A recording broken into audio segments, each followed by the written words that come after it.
이 신앙 생활을 하는 중에 종종 왕왕 문제가 되는 것이 예언입니다. 예언을 어떻게 이해할 것인가, 혹은 예언처럼 오해되기도 하고 혹은 잘못 남용되기도 하는 그런 은사가 또 따로 없는 것 같아요. 오늘 읽은 이 창세기 15장은 창세기에서 드물게 예언적인 상황입니다. 성경 말씀을 여러분들이 읽으실 때 여호와의 말씀이 누구누구에게 임하셨다라는 그런 이 신호, 그런 말씀을 보게 되면 아하, 예언적인 상황이구나, 이렇게 아시면 돼요. 여호와의 말씀이 누구누구에게 임했다, 이것은 지금 예언적인 상황이다, 이런 뜻이에요.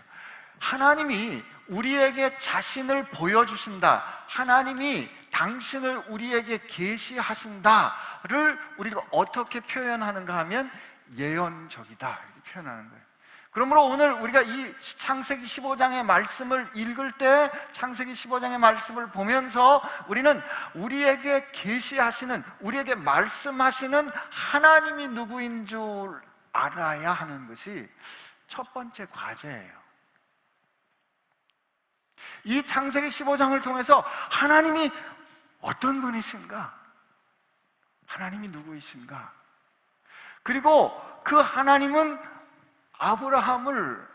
아브라함에게 어떻게 자기를 보이셨는가, 이 사실을 보는 게 오늘 이 말씀을 보는 중요한 숙제가 됩니다. 15장 1절에 이렇게 되어 있잖아요. 이후에 여호와의 말씀이 환상 중에 아브라함에게 임하여 이르시되, 원어로 보면은 이후에라는 말이 그러니까 이런 다음에라는 것을 말씀해 주는 단어가 나온 다음에 디바림이라는 말이 나와요. 이게 여호와의 말씀할 때 그 말씀이 이 드바르인데, 이 일들 할 때 these things라는 그 일들 하는 그 things가 그 여호와의 말씀을 쓰는 그 드바르라는 단어의 복수형인 드바림이에요. 굉장히 아주 중요한 도입부인데, 이 일후에라는 것은 창세기 12장에서 하나님이 아브라함의 인생에 하나님이 쑥 하고 들어오시죠. 그죠? 아브라함을 부르시잖아요. 하나님께서 아브라함을 불러 그를 갈대아 우르에서 불러내세요. 그리고 하나님께서 내가 너로 복이 되게 할 것이니까 너는 내가 지시할 땅으로 가라. 아브라함이 물어봐요. 어딘데요? 글쎄 두고 봐. 일단 떠나. 그래서 하나님이 아브라함을 데리고 가세요. 그래서 가나안 땅으로 가죠. 가나안 땅에 갔더니 흉년이 들어서 그가 이굽으로 내려갔는데, 애굽에서 자기가 살기 위해서 자기 아내를, 언약적인 관계에 있는 자기의 언약의 상대가 아니라고 부인했을 때 그가 위기를 겪게 되잖아요. 그죠? 그때 하나님께서 개입하셨어요. 잘못은 아브라함이 했는데 하나님이 애굽 왕을 혼내시는 하나님의 개입하심으로 말미암아 하나님이 아브라함을 구하세요. 그 일을 겪고 난 다음에 그들이 살고 있는 그곳에서 강성해졌을 때 자기 조카인 롯 사이에 문제가 되니까 롯에게 어떻게 말해요? 네가 보이는 땅 중에 네가 먼저 선택해. 나는 나머지를 향해 갈 때 네가 좌하면 나는 우하고 네가 우하면 나는 좌할게 라고 해서 롯을 떠나보내는 일을 경험하게 돼요. 그 일을 그가 그렇게 결정하고 났을 때, 제가 이걸 어떻게 여러분께 말씀드렸어요? 그냥 양보한 것이 아니다. 그죠? 물질 때문에 싸움이 났을 때 물질이 아니라 롯과 아브라함 사이에 있는 그 언약적인 관계를 지키는 것이 더 중요했기 때문에 그 가치를 지키기 위해서는 기꺼이 물질을 내려놓을 수 있는 결정, 그 결정을 아브라함이 했을 때 하나님께서 아브라함에게 나타나시면서 뭐라고 말씀하세요? 아브라함아, 네가 네 눈길이 닿는 동서남북이 다 네 땅이 될 거야. 그리고 그가 그렇게 사는 중에 롯이 살고 있는 소돔 땅이 저 북녘 그 북방에 살고 있는 유브라데강 근처에 그 엘람 왕 그돌라오메를 중심으로 한 국가들을 섬겼던 이 아래 남방족의 5개 국가가 반역을 하니까, 이때 반역이라는 건 언약을 깬 거예요. 언약을 깨고 반역하니까 북방연합군이 내려와서 남방군을 치는 그때에 롯이 사로잡혀 가고, 아브라함이 자기가 키운 얼마 안 되는 사병과 더불어서 그들을 쫓아가서 그들을 패퇴하고 롯과 그의 모든 재물을 구하고 돌아올 때, 그죠? 그 소돔 왕이 그에게 나와 사람들은 내게 주지만 재물은 네가 다 가져라 그랬을 때 뭐라고 아브라함이 말해요? 이 나와 함께 한 사람들의 경비를 제외하고 나는 하나도 갖지 않겠다. 왜냐하면 아브라함이 나 때문에 부요하게 되었다라고 소돔 왕이 말하는 걸 나는 허용할 수 없다, 그렇게 말하죠. 그죠? 그리고 그가 살렘 왕 멜기세덱을 만났을 때 멜기세덱이 뭐라고 말을 해요? 내 대적을 내 손에 붙이신 여호와를 찬양하는 이런 일들이 있은 후에, 이런 거예요. 시간이 상당히 지난 겁니다.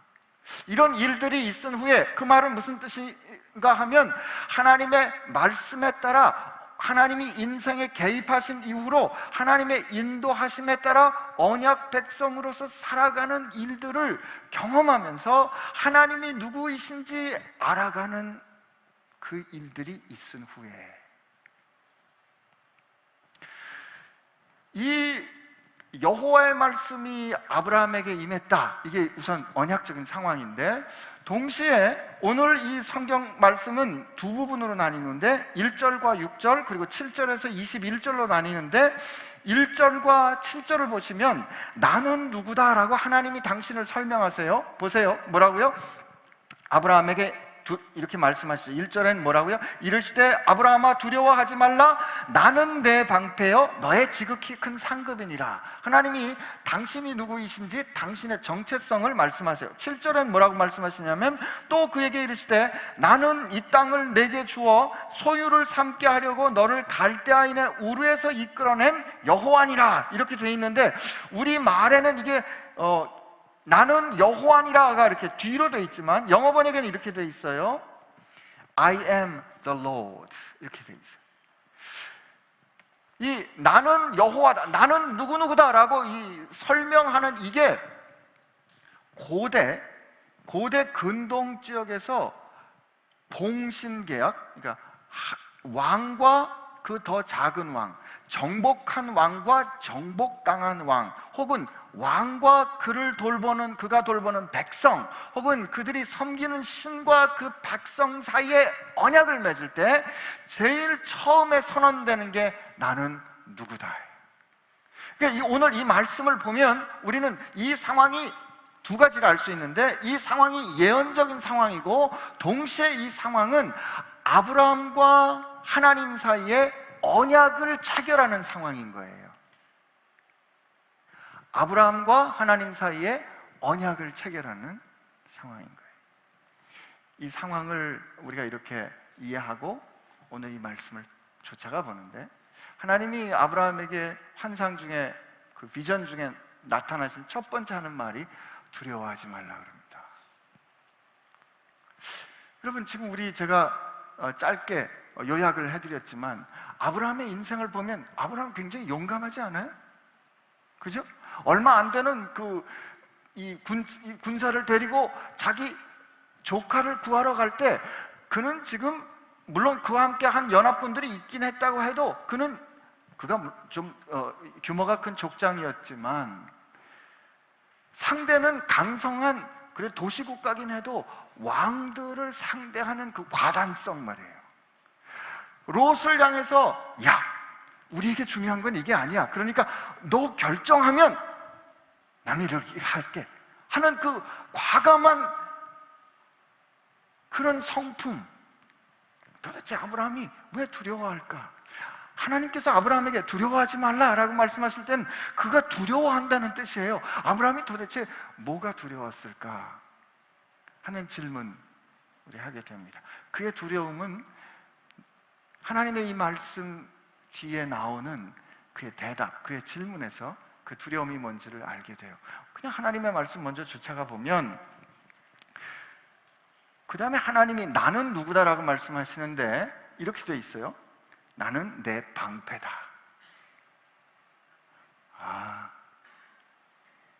아멘 하신 분에게 은혜가 있을지어다.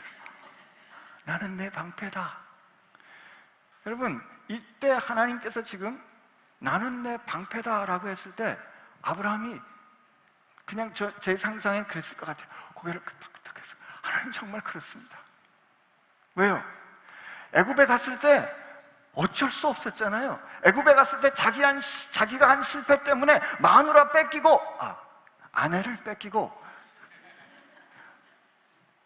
그 아내가 뺏긴 것 때문에 재물이 엄청나게 들어오는 그 말할 수 없는 수치스러운 상황에서 하나님은 잘못은 아브라함이 했음에도 불구하고 그 상황 가운데 애굽 왕과 그 집안을 힘들게 하심으로 그렇게까지 하심으로 하나님은 아브라함을 지켜주셨단 말이에요.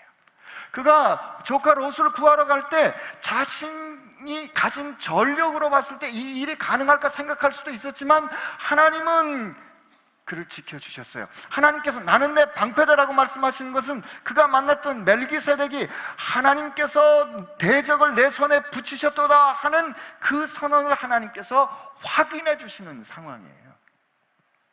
그런데 하나님이 당신을 소개하시는데 나는 너의 방패다. 여러분, 하나님이 아브라함에게 들려주셨던 이 말씀을 우리로 듣게 하시는 이유는 하나님이 이 예언적 상황에서 내가 누구다라고 당신의 사람들에게 설명하시는 것을 오늘 하나님의 백성된 우리로 듣게 하시는 이유는 그 하나님이 아브라함의 하나님이 우리의 하나님이기 때문에 그래요. 그러면 하나님이 오늘 우리에게 뭐라고 말씀하신다? 나는 내 방패다. 여러분, 하나님이 우리 방패시면 하나님이 지켜주시는 사람답게 우리가 살아야 되지 않겠어요? 하나님이 우리의 방패시라면 하나님이 우리를 지켜주는 사람답게 우리는 세상도 인생도 시간도 바라볼 수 있는 거죠. 그 다음에 말은요, 그 다음에 히브리 말이 사실 해석이 조금 어려운 말인데 두 가지로 번역이 돼요. 근데 저는 우리말 번역이 더 좋아요. 그리고 하나님 뭐라고 말씀하시냐면 나는 내 방패요, 나는 너의 지극히 큰 상급이니라. 아멘. 근데 영어 번역 NIV는 이렇게 되어 있지만 ESV는 뭐라고 되어 있냐면 Your reward shall be very great 이렇게 되어 있어요. 그러니까 이게 두 가지로 해석이 되는데 하나님이 아브라함의 지극히 큰 상급이라고 말씀하시는 해석이 되기도 하고, 동시에 하나님께서 아브라함에게 주는 상급이 지극히 크게 될 거다라고 해석이 되기도 해요. 우리는 대개 후자를 좋아합니다. 우린 하나님께 뭔가 받을 거를 생각하고 많이 오잖아요. 기도 제목 이루어졌으면 좋겠어요. 하나님 앞에 우리의 기도의 제목을 가지고, 하나님 제게 이런 필요가 있어요. 하나님 정말 제게 이런 필요가 있어요. 하나님 정말 저를 좀 도와주세요. 하나님 제게 이런 필요가 있어요. 전 이걸 하고 싶어요. 이걸 갖고 싶어요. 이렇게 기도하고 하나님 앞에 나갔는데 하나님, 그래, 너 나를 가져. 이랬을 때 우리는 두 가지 이유에서 놀랍니다. 첫째는 아니 하나님 말고요, 이걸 달라니까요 라고 그것 때문에 놀라는 게 첫 번째고요. 좀 더 하나님 앞에 자기를 깨닫는 사람은 이것 때문에는 아니요, 하나님, 제가 누군데, 제가 뭔데 하나님을 상급으로 받을 수 있습니까? 하나님, 제가 뭔데 하나님을 상으로 제게 주실 수가 있냐고요. 하나님, 아닙니다. 전 그게 아니고요, 그냥 요거 주세요. 하나님은 오늘 우리에게 말씀하시는 거예요. 제게 말씀하신 게야, 내가 네 상이다. 오늘 찬양 우리 들었습니다만 우리는 우리 인생에 하나님을 이렇게 갈망하는 목마름을 갖고 사는지 한번 물어보고 싶어요. 하나님은 우리를 향하여서 당신을 주고 싶은데 말이에요. 여러분, 하나님이 우리의 상급이라면 천국 갔을 때 개털모자, 금털모자 무슨 이거 다 틀린 거 아시겠죠? 하나님이 우리에게 주시는 것은 그분 당신이시라. 여러분, 확실히 우리는 성경 말씀으로만 설명하면 잘 이해가 안 돼요. 그죠? 여러분, 프리티 워먼 이런 영화 보면, 혹은 무슨 백설공주 이런 거 보면 결국 그 사람하고 결혼하면 끝나는 거 아니에요? 결혼해야 그가 가진 모든 소유가 우리께 된다. 근데 우리 하나님은 결심하셨어요.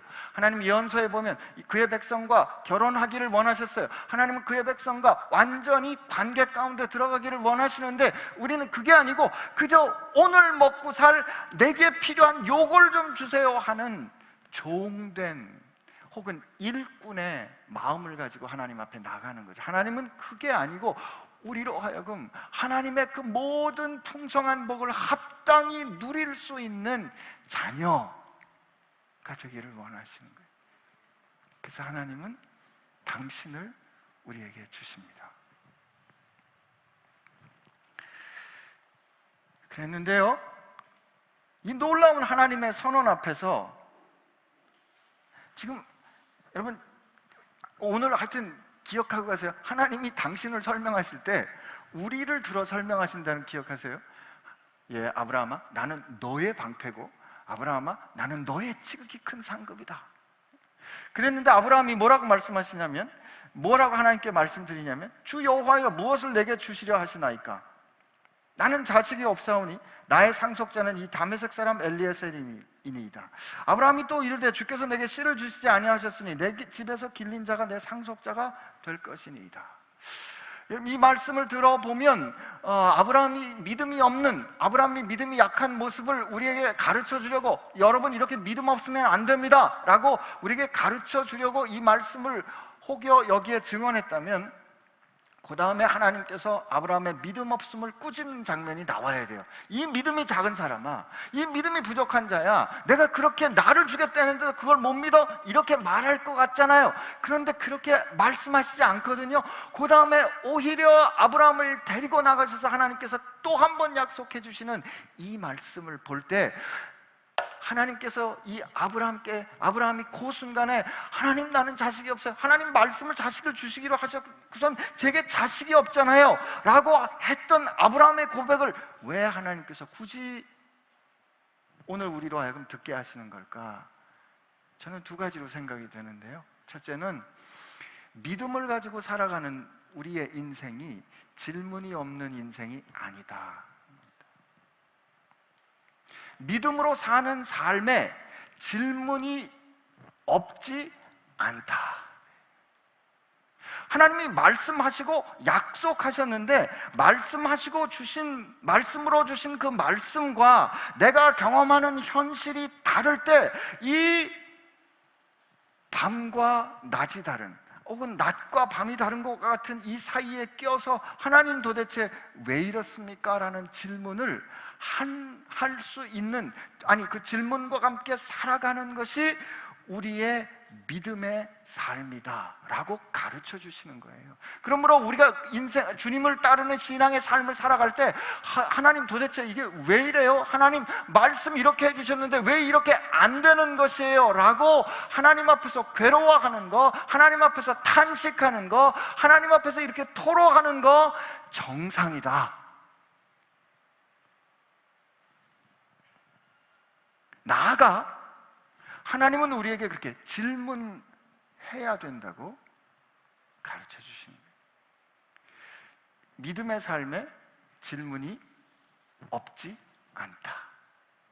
두 번째는 그 질문을 해도 괜찮다. 여러분, 목사님들이 그거 덮어놓고 믿어야지 그걸 자꾸 따져. 여러분, 젊은 사람들이 그래가지고 교회 떠나는 겁니다. 하나님 말씀은 이런데 왜 현실은 왜 아니래요? 라고 와서 이렇게 물어보면, 여러분 하나님 말씀을 알기 때문에 이 하나님 말씀을, 약속을 알기 때문에 약속과 다른 현실에 대해서 질문할 수 있는 거거든요. 약속을 모르면, 말씀을 모르면 질문도 없어요. 이게 정답인 줄 알기 때문에. 근데 그렇게 질문하는 걸 놓고 넌 참 의심이 많구나, 그냥 믿어. 여러분, 그냥 믿으려고 노력해 보셨어요? 아니, 그냥 믿으려고 노력해 보셨냐고요? 노력해 보세요. 믿어지나 안 믿어져요. 그럴 때 하나님 앞에 정직하게 질문해야 그분을 믿는 겁니다. 여러분, 우리가 왜 질문 안 해요? 질문해봐야 대답 못할 것 같기 때문에 질문 안 하는 거예요. 내가 믿는 하나님은 이 상황에 대해서, 질문에 대해서 답해 주시는 분이라고 믿을 수 있을 때 내가 이 상황을 하나님 앞에 가지고 나가는 거예요. 여러분, 아이들이 어렸을 때는요, 말도 안 되는, 내가 도저히 해줄 수 없는 걸 가지고 와가지고 해달라고 막 우겨요. 아빠, 비행기 사줘. 제가 비행기를 어떻게 사주겠어요? 그러나 아들이 볼 때 아빠는 모든 걸 할 수 있다, 이 말이에요. 그러나 아들이 자라면서 아빠가 할 수 없는 것을 깨닫고 아빠가 할 수 없는 것을 알게 되면 더 이상 아빠한테 와서 비행기 사달라고 안 그러거든요. 우리가 인생을 살아갈 때 진짜 이 세상을 통치하시는 하나님, 이 세상을 지으신 하나님, 저 하늘의 별들을 만드신 하나님이라고 믿는다면 말이에요, 하나님 지금 제게 큰 상급이라 그러셨는데요. 우선 하나님 그 큰 상급 말고 하나님 제게 주신 약속, 지금 아내는 경수가 끊어져 가고 전 나이가 점점 늙어가는데 하나님 자식이 없습니다. 이렇게 하나님 앞에 이 상황을 가지고 나갈 수 있는 겁니다. 시편 51편에 보면 하나님이 원하시는 것은 상한 심령이라고 그러셨어요. 믿지 않는 마음으로, 하나님을 의뢰하지 않는 마음으로 와서 종교적인 행위를 하는 것보다 하나님 앞에서 정직한 심령으로, 그래서 그 시편 51편을 한번 읽어보시면 하나님, 내 안에 정결한 마음, 정직한 영, 정직한 심령을 하나님 앞에 새롭게 해 주십시오. 여러분, 우리가 자기 연민을 하거나 무슨 자학을 하거나 하나님 앞에 괴롭게 하는 걸 하나님이 원하시는 게 아니에요. 하나님을 믿을 수 있을 때, 하나님을 진짜 의뢰할 때, 하나님을 의지할 때 오늘 내 삶에 하나님의 말씀과 다른 것을 가지고 나가서 대면할 수 있고 하나님 앞에 토로할 수 있는 겁니다. 질문은 생길 수 있다. 그리고 하나님은 그 질문하는 걸 기뻐하신다. 그랬을 때 하나님이 또 말씀하십니다. 4절에 여호와의 말씀이 그에게 임하여 이르시되, 하나님이 분명히 말씀하시는데 그 사람 엘리에셀이 네가 지금 말하는 그 현실적인, 가능한, 이성적인, 네가 내 생각에 할 수 있는 그것이 상속자가 아니다. 내 몸에서 날 자가 내 상속자가 되리라. 여러분, 잠깐 이 말씀에서 우리 잠깐 이렇게 거리를 띄우고, 이 말씀, 모세가 이 모세오경을 쓸 때 이 말씀을 듣고 있는 사람들은 누구예요? 청자가?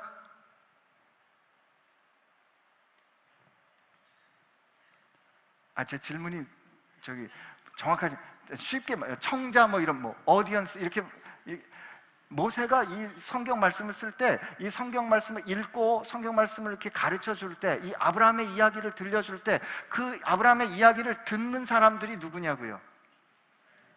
이스라엘 백성 아니에요. 애굽 땅에서 400년 동안 노예 살았다가 하나님이 누구신지 그 이름조차 잊어버렸던, 그러나 그들이 고통 가운데 신음할 때 그들은 잊어버렸어도 그들을 잊지 않았던 여호와께서 그들을 독수리 날개처럼 업어 그들로 하여금 애굽에서 나오게 하시고, 우리 출애굽기 보니까 그들이 나올 때 애굽에서 엄청난 재물을 가지고 나오게 하셨던 그 일을 경험한 아브라함의 후손들, 아브라함에서 몸에서 난 아브라함과 이삭과 야곱의 그 12아들의 자손들로 200만 가까이 된 그들이 지금 이 말씀을 듣고 있는 거란 말이죠. 그러므로 오늘 듣는 이 이스라엘 백성들이 듣는 이 말씀은 일종의 간증과 같아요. 오늘의 내가 이렇게 된, 오늘의 나 된 현실이 어떻게 됐는지를 지금 설명해 주고 있는 거란 말이에요. 근데 여기 보세요. 하나님께서 말씀한 그때, 그러나 이 일이 하나님이 아브라함에게 보여주실 때 현실은 아니었어요. 다만 말씀만 있었을 뿐이에요. 현실은 아니고 다만 약속만 있었을 뿐이에요. 다시 한번 하나님은 그에게 약속을 하십니다. 그 사람이 내 상속자가 아니라 내 몸에서 날 자가 내 상속자가 되리라. 약속을 다시 한번 해주시는 거예요. 지금 그때 그 말씀하실 때 갑자기 사라가 달려와서 여보 나 임신한 것 같아요 이런 게 아니에요. 그냥 약속만 한 거고 현실은 그대로 있어요. 그 대신 하나님이 그를 데리고 5절에 한번 나가봅시다. 5절 우리 같이 읽어봐요. 시작. 그를 이끌고 밖으로 나가 이르시되 하늘을 우러러 물결을 셀 수 있나 보라. 또 그에게 이르시되 내 자손이 이와 같으리라. 여러분, 지금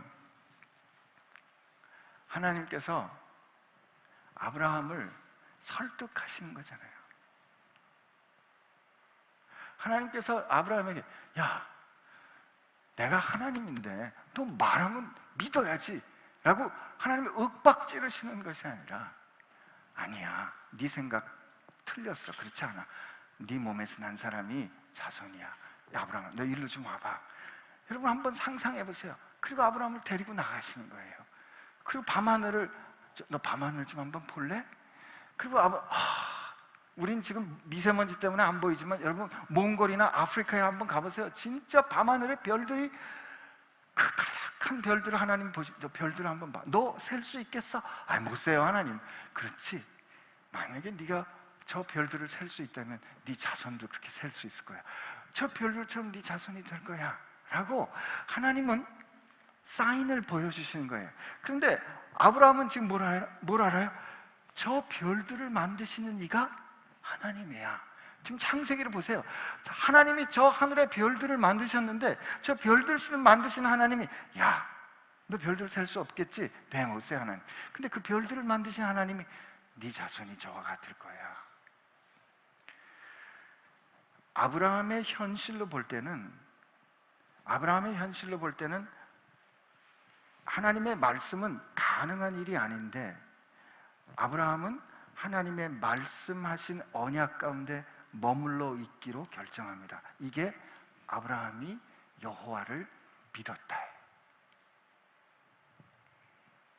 근데 사실 저는 아브라함이 이렇게 여호와를 믿을 수 있는 이유가, 그가 이미 하나님께서 부르심을 받고 난 이후에 자기가 자기 힘으로는 어쩔 수 없는 상황들을 벌써 여러 번 경험했어요. 근데 그 벌써 여러 번 경험한 그때 이젠 끝났다, 막장이야, 이젠 더 이상 방법이 없어 하는 그때 하나님께서 자기를 어떻게 구원해 주셨는지 그는 경험했거든요. 그렇기 때문에 내 생각으로는 엘리에세로 양자를 드리는 게 맞는데 하나님이 그게 아니라 그러시니까, 내가 생각할 때는 하나님이 말씀하시는 말씀은 이해가 되지 않지만 그 말씀하시는 분을 믿는 거예요. 여러분, 우리의 믿음은 잘 생각해 보세요. 여러분, 우리가 왜 하나님을 못 믿어요? 하나님이 말씀하는 걸 도저히 믿을 수가 없어요. 이 말은 무슨 뜻이냐면, 하나님이 말씀하시는 게 내가 볼 때 말이 안 되거든. 말이 안 되니까 도저히 못 믿는 건 뭐냐면, 말이 안 된다고 판단하는 나를 믿는 거예요. 하나님이, 그분이 말씀하셨기 때문에 그분을 믿기로 결심한 거죠. 그분을 믿기로 결심했기 때문에 그분과의 언약 관계 가운데 남아있는 겁니다. 여러분, 이게 의예요. 이게 의로움이에요. 여러분, 의로움이란 게 우리 죄가 박박 지워지는 것처럼 우리 생각하는데, 내 죄가 박박 지워지고 하나님하고 상관없이 그래, 너 죄 없어, 됐어, 이게 의가 아니고, 하나님께서 지금 하나님의 언약 관계 가운데, 하나님, 내 상황은, 내 현실은, 내가 이 상황을 볼 때 하나님 어렵고 힘들지만, 자손이 있을 가능성이 없지만 하나님 그렇게 말씀하시니 네, 하나님 따라갈래요. 그 가운데 머물러 있는 이걸 하나님이 의롭다 이렇게 말씀하셨어요. 여러분, 이 하나님과의 의로운 언약의 관계는 하나님이 먼저 만드신 거예요. 로마서 5장에 그렇기 때문에 이 의로움을 어떻게 설명하냐면, 우리가 아직 원수 되었을 때, 우리가 아직 하나님의 원수 되었을 때 자기 아들을 보내사 우리로 하나님과 화목해 하셨다. 이게 의로운 겁니다. 여러분이 자격이 있어서 하나님의 자녀된 거 아니잖아요. 예수님 말씀하셨잖아요. 너희들이 나를 택한 게 아니고 내가 너희를 택하여 불러 세웠다. 우리가 하나님을 부를 수 있는 능력이 있는 사람이 아니었는데 하나님이 우리를 사랑하셔서 우리 이름을 불러 우리로 하나님을 향하여 아버지로 부르게 하셨기 때문에 그 관계 가운데 들어간 우리가 의롭게 된 거고, 그 관계 가운데 들어간 우리가 하나님의 백성답게 살 때 진짜 윤리적인 의로움이 드러나는 겁니다.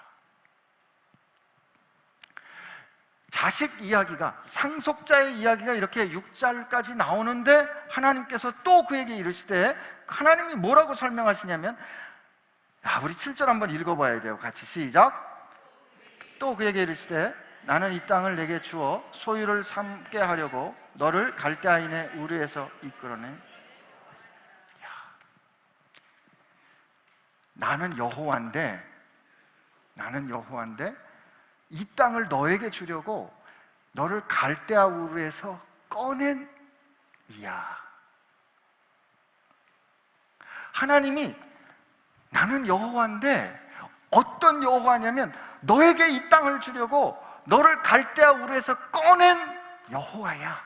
하나님이 하나님의 하나님 되심을, 하나님의 정체성을 설명하시는데 아브라함을 통해서 설명하시거든요. 여러분, 이건 우리도 마찬가지예요. 하나님은 우리를 하나님의 나라로 우리로 하여금 하나님의 나라를 상속하게 하시려고, 하나님은 우리를 하나님의 나라와, 하나님은 우리로 하나님 나라의 제사장과, 하나님은 우리로 그의 아들의 사랑의 나라에 들어가게 하시려고 우리를 저 흑암의 권세에서 꺼내신 여호와이십니다.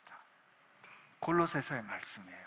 하나님은 우리로 하나님 앞에서 흠이 없게 하시려고, 하나님은 우리로 하여금 하나님의 영광의 찬송을 부르게 하시려고 자기 아들을 주신 여호와이십니다. 그분이 우리가 믿는 하나님이에요. 그분이 우리가 아버지라고 고백하는 하나님이에요. 하나님은 우리를 향하여 내가 누구인지를 소개할 때, 우리를 향하여 내가 누구인지를 하나님께서 보이실 때, 계시하실 때, 예언적인 상황으로 당신을 보이실 때 하나님은 우리를 위하여 누구이신지를 말하십니다. 예언서와 시편을 보면은요, 하나님은 아브라함의 하나님, 이삭의 하나님, 야곱의 하나님이라고 부르기를 기뻐하시는데, 특별히 하나님은 야곱의 하나님이라고 부르기를 기뻐하십니다. 여러분, 야곱의 이름이 뭐예요? 속이는 자, 발뒤꿈치를 붙잡은 자, 거짓말하는 자, 형의 축복을 가로챈 자, 인간적으로 보면 아주 부끄럽고 존경받을 사람 아니거든요. 그런데 하나님은 그 야곱의 하나님이라고 당신을 부르기를 기뻐하시는 거예요. 하나님, 그렇다면 하나님이, 나는 확실히 믿어요. 나는 신기를 흑암의 나라에서 꺼내 내 아들의 사랑의 나라로 옮기기를 기뻐한, 그렇게 옮긴 나는 신기의 하나님이다, 이렇게 부르기를 기뻐하시라고 저는 믿습니다. 여러분, 우리 한번 고백해 봅시다. 하나님께서 이렇게 말씀하시는 거예요. 저를 따라해 보세요. 나는, 여러분의 이름을 다 대세요. 신기를, 여러분 이름 각자 대세요. 시작. 신기를 흑암의 나라에서 아들의 사랑의 나라로 옮긴, 다시 여러분의 이름을 대세요. 신기의 여호와다. 여러분, 그렇게 믿게 되시기를 축복합니다. 하나님이 오늘 이렇게 말씀하시는 거예요. 그랬더니 아브라함이 또 물어봐요. 하나님 이 땅을 내게 주시려고 나를 이끌어낸 여호와라고 그렇게 하나님 말씀하시는데, 하나님, 제가 어떻게 압니까? 아브라함도 대단하죠? 여러분, 이게 아들인 거예요. 아들이니까 이렇게 말할 수 있는. 하나님은 어떻게 알아요? 그랬더니 하나님께서 너 3년 된 암염소와 순양과 산비둘기, 집비둘기 좀 갖고 와. 여러분, 여기 잘 보세요. 하나님 갖고 와 그랬는데 아브라함이 갖고 와가지고 쫙 쪼개놔요. 하나님이 9절에 그걸 가지고 와라, 가지고 와서 쪼개라, 그렇게 말씀 안 하셨는데 아브라함이 나를 위하여 그걸 갖고 와라 그랬더니 아브라함이 알아들었어요. 예, 알았어요 하나님. 그리고 가지고 와서 쫙 쪼개놓고 큰 짐승 쪼개가지고 쫙 벌려놓습니다. 왜 그런지 아세요? 고대 근동지방에서 계약서 쓸 때 그렇게 했거든요. 특별히 생명을, 목숨을 걸고 하는 계약을 할 때는, 언약을 맺을 때는 그 제물이 된 짐승을 반으로 갈라가지고 그 제물이 된 짐승을 갈라놓고, 그럼 그 가운데 그 피가 흥건한 길이 생길 거 아니에요? 그러면 그 길을 두 쌍방 언약하는 사람이거나 아니면 왕과 신하가 있을 때 신하가 그 사이를 지나갑니다. 그 피가 흥건한 그 사이를 지나가면서 우리 중에 언약을 깨뜨린 사람은 이 쪼개진 짐승처럼 죽게 될 것이다 라고 생명을 걸고 언약하는 게 가장 강력한 언약, 계약서 쓰는 거였어요. 지금 하나님께서 짐승 갖고 와 그랬더니 하나님 계약서 쓰자고요? 그래서 이제 아브라함이 준비 쫙 해놨단 말이에요. 그러면 당연히 그 다음에 하나님께서 아브라함을 향해서 네가 지나가라 이래야 되잖아요. 왜? 하나님은 왕이시고 아브라함이 신하 아니에요. 적어도 아니면 아브라함과 하나님이 같이 지나가야 될 것 같은데 그냥 거기 보니까 짐승을 그렇게 쪼개놓으니까 이 독수리들이 여기 뭐라 그랬어요? 솔개라 그랬잖아요. 이게 왜 죽은 시체가 있을 때 오는 새들이 막 오는 거예요. 근데 하나님이 그 다음에 보니까 12절에 이렇게 돼서 해질녘에 아브라함에게 깊은 잠이 임했대요. 참, 정신이 이렇게 없을 수가 있어요? 어떻게 지금 하나님하고 계약하는데 좋을 수가 있어요? 여러분, 아브라함이 속 편한 게 아니고요, 제 생각에는 하나님이 아브라함에게 잠을 주신 겁니다. 세상 아브라함이 우리가 볼 때 아브라함 보통 아니시거든요. 근데 지금 어떻게 하나님하고 계약하는데 하나님께서 지금 언약을 맺겠다 그러시는데 긴장을 해도 얼마나 긴장을 했을 텐데 어떻게 좋을 수가 있어요. 그런데 해질녘이 될 때 아브라함에게 깊은 잠이 임했다 그래요. 하나님께서 아브라함을 잠들게 하신 겁니다. 그리고 흑암과 두려움이 아브라함에게 다시 임합니다. 근데 그 다음에 하나님이 말씀을 해주시는데 이 13절부터 하나님께서 여호와께서 아브라함에게 이르시되 너는 반드시 알라 내 자손이 이방에서 객이되어 그들을 섬기겠고 그들은 400년 동안 내 자손을 괴롭히리니 그들이 섬기는 나라를 내가 징벌할지며 그 후에 내 자손이 큰 재물을 이끌고 나오리라. 이 말씀을 듣는 이스라엘 백성들은 경험했잖아요. 그죠?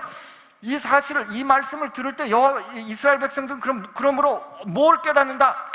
우리가 애굽 땅에 가서 처음에 잘 살아보려고 갔다가 오늘 400년 동안 우리가 이렇게 고생한 게 어쩌다 보니까 우리가 재수 없어서 어쩌다 보니까 실수로 이렇게 된 건가? 하나님은 어디 계셨던 거지라는 것이 아니라 우리가 애굽 땅에서 종살이 하던 400년의 역사가 하나님의 계획 가운데, 하나님의 통치 가운데, 하나님의 작전 가운데 있었던 거구나 하고 자신이 살아온 역사를 해석할 수 있게 되는 거예요.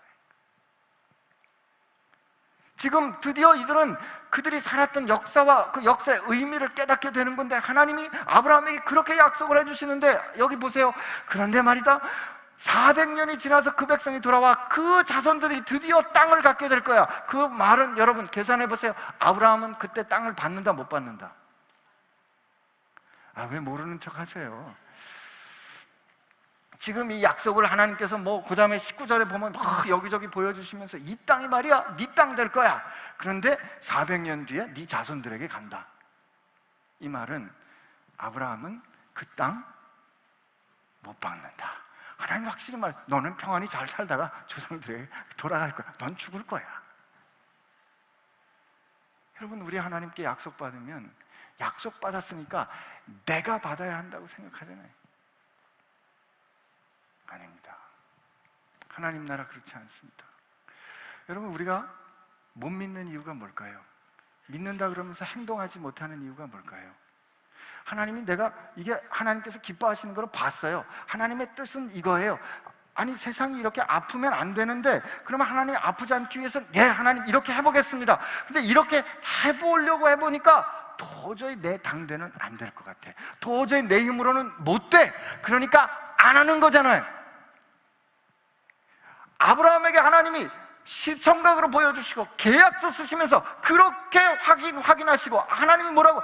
나는 말이야 너에게 이 땅을 주려고 너를 끌어낸 여호와야. 자기 명예를 걸고 하나님이 그렇게 말씀하시는데 뭐라고 말씀하시냐면, 너는 땅 받지 못하고 평안히 살다가 죽어. 근데 내 자손들이 그 땅을 받는다. 여러분, 그때 그 약속 가운데 머물러 있는 게 믿음입니다.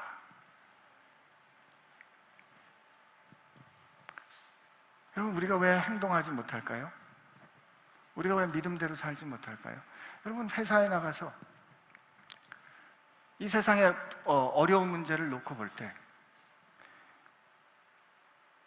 가난의 문제를 놓고 볼 때, 굶주려 죽어가는 사람들을 놓고 볼 때, 왜 우리가 오늘 내가 할 수 있는 일을 행동하지 않을까요?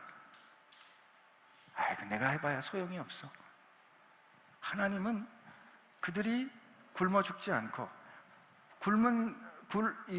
소외되는 사람이 없고, 병들어 죽는 사람이 없고, 하나님께서 악인과 선인에게 골고루 햇빛과 비를 주시듯이 그런 사람들을 돌보고 그들이 회복되어 하나님의 사랑을 깨닫기 원하시는 게 하나님의 뜻이에요. 그게 하나님의 통치예요. 근데 오늘 교회된 우리가 왜 그 일을 못해요? 안 해요? 그건 내가 해봐야 내가 열매를 보지 못할 것 같으니까.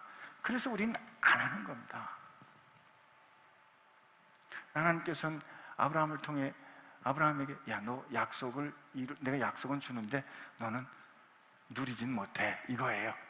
그리고 나서 하나님이 아브라함을 지금 하나님께서 깊은 잠을 주셨으니까 꼼짝도 못하는 거 아니에요? 그러고 나서 보세요. 그리고 나서 뭐가 지나가냐면 17절에 보세요. 해가 져서 어두울 때 연기나는 화로, 구름 기둥과 타는 횃불, 불기둥이 쪼갠 사이로 지나갑니다. 하나님이 지나가신 거예요. 이거 굉장히 이상한 거예요. 굉장히 특별한 거예요. 그 당시 고대 근동에서 이렇게 생명을 걸고 하는 언약에는 적어도 언약 당사자 둘이 지나가거나 아니면 낮은 사람이 지나가야 되잖아요. 근데 아브라함을 하나님이 꼼짝 못하게 하시고 하나님이 구름기둥과 불기둥으로 지나가신다고요.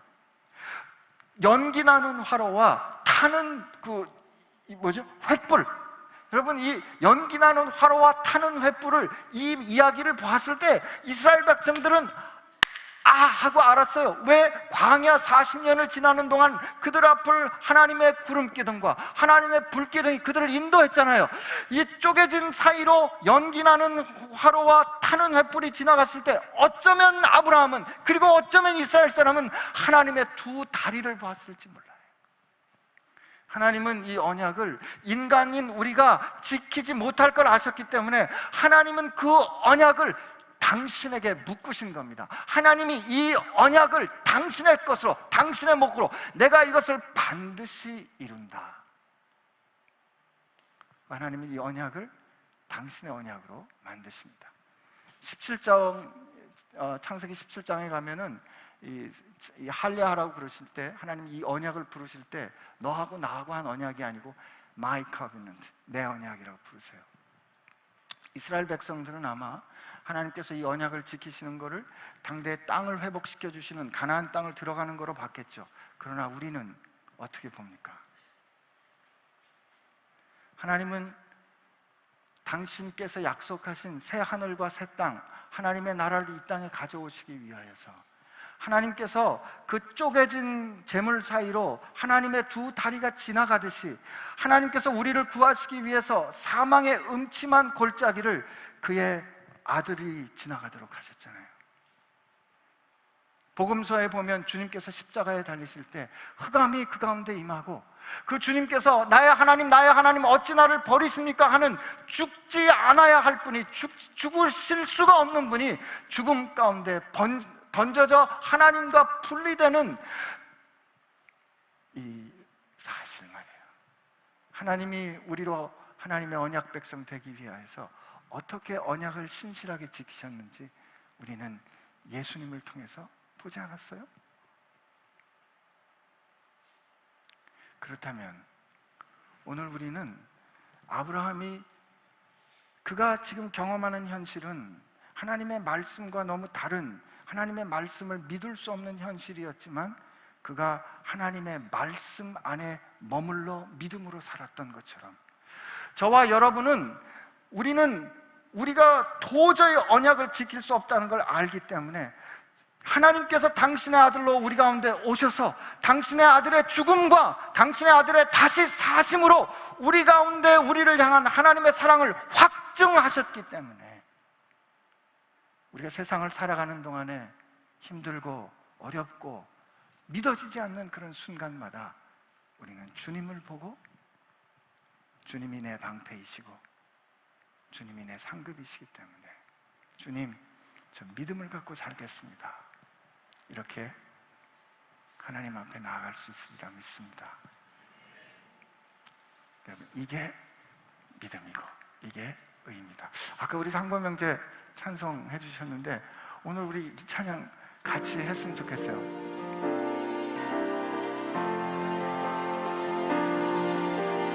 목마른 사슴 시내 물을 찾아 헤매이듯이.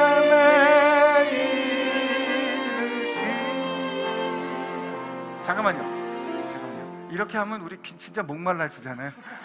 원래 키대로 우리 할까요? 네. 제가 원래 다른 찬송하자 그랬다가 이렇게 갑자기 바꿔서 그래요. 근데 오늘 이 찬송 가사에 보면 주님만이 나의 힘, 내 방패, 내 소망 되십니다 그랬는데 같이 해도 좋은데. 목마른 사슴, 목마른 사슴 시내 물을 찾아 헤매이듯이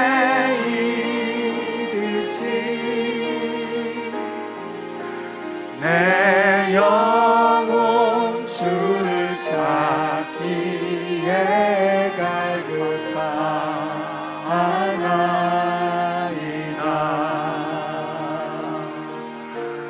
주님만이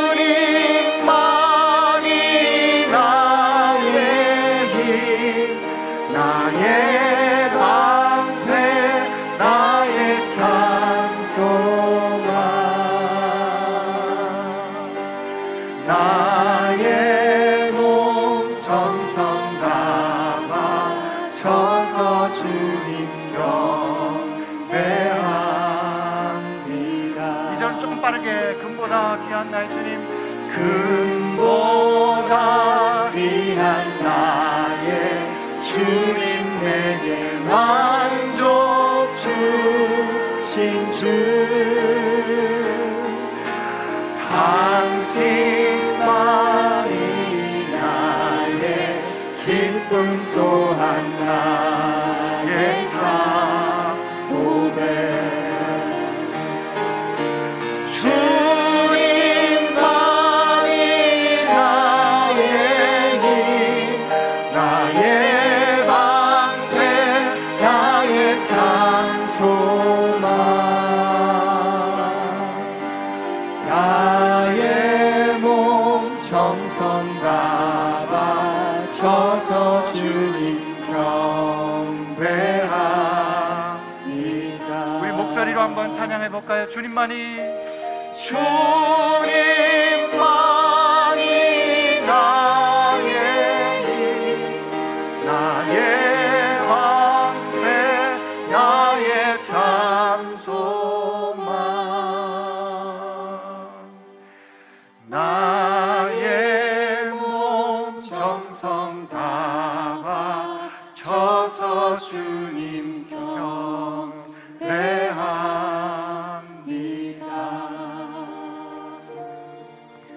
우리 주님 앞에 같이 기도합니다.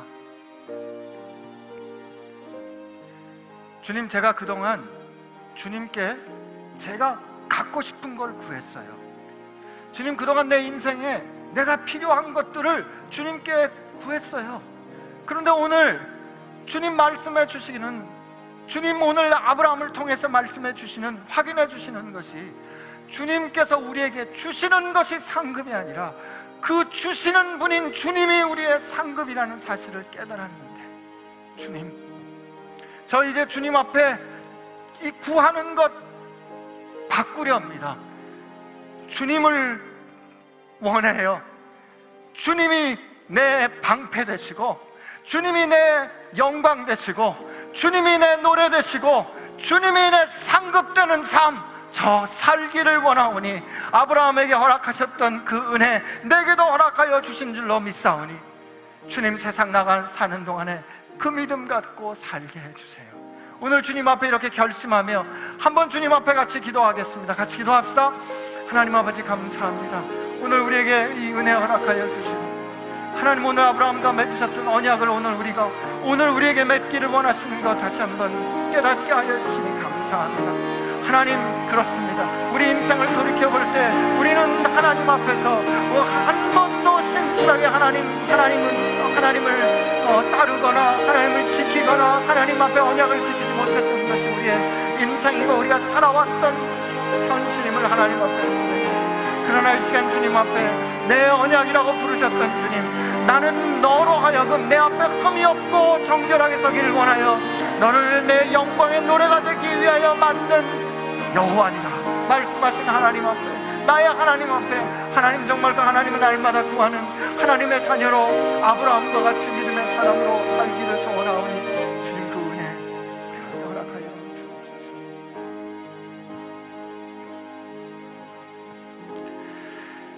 하나님, 우리가 믿음의 사람이라고 말하면서 세상 살아가는 동안에 이렇게 걱정해도 되나? 이렇게 현실을 가지고 하나님 앞에서 두려워해도 되나? 의심이 들 때 하나님 어떻게 해요?